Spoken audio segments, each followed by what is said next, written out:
Bismillahirrahmanirrahim. Assalamualaikum warahmatullahi wabarakatuh. Baik mahasiswa semuanya, kita masuk pada sesi ke-6 dengan pembahasan kita adalah analisis ISLM neraca pembayaran Indonesia dan keuangan internasional.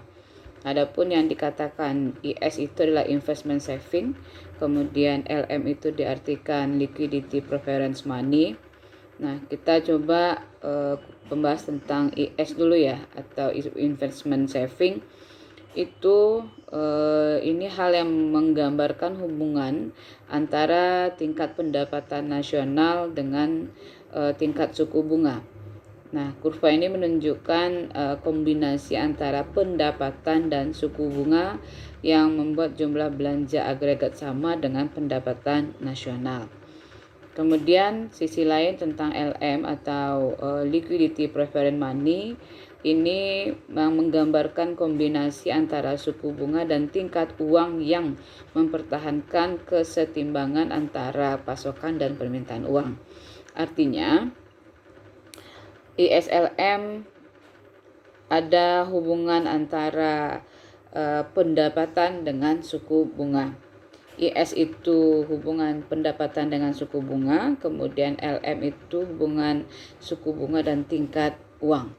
Nah, pada teori ini atau analisis ISLM ini itu mengkaji tentang kurva keseimbangan. Ini berhubungan dengan bagian dari transmisi kebijakan moneter. Nah, dari transmisi kebijakan moneter tentang ISLM ini, karena dia berhubungan dengan jumlah uang yang beredar atau berhubungan dengan suku bunga, maka tentu dalam hal moneter itu pembahasannya bagaimana keseimbangan pasar uang, bagaimana JUP atau jumlah uang yang beredar, bagaimana bentuk kurva LM-nya, liquidity money, preference money tadi, kemudian titik keseimbangan atau equilibrium pada pasar uang, kemudian bagaimana kemiringan dan kedudukan kurva LM-nya. Nah, maka di sini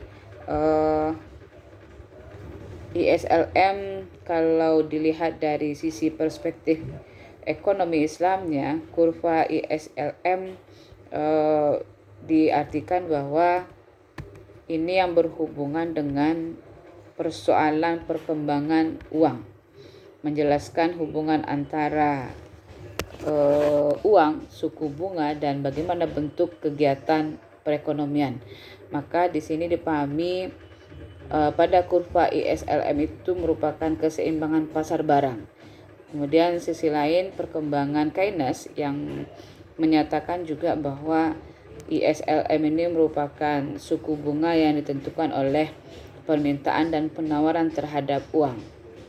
Jadi analisis ISLM ini dia berhubungan dengan kebijakan moneter, dan kebijakan moneter ini sudah ada turunan pengertian dan pemahaman dari Keynes, sehingga bisa kita ambil kesimpulan singkat bahwa analisis atau pembahasan tentang ISLM ini yang berhubungan dengan permintaan dan penawaran terhadap uang. Mungkin itu dulu singkat tentang pembahasan analisis ISLM ini. Terima kasih. Assalamualaikum warahmatullahi wabarakatuh.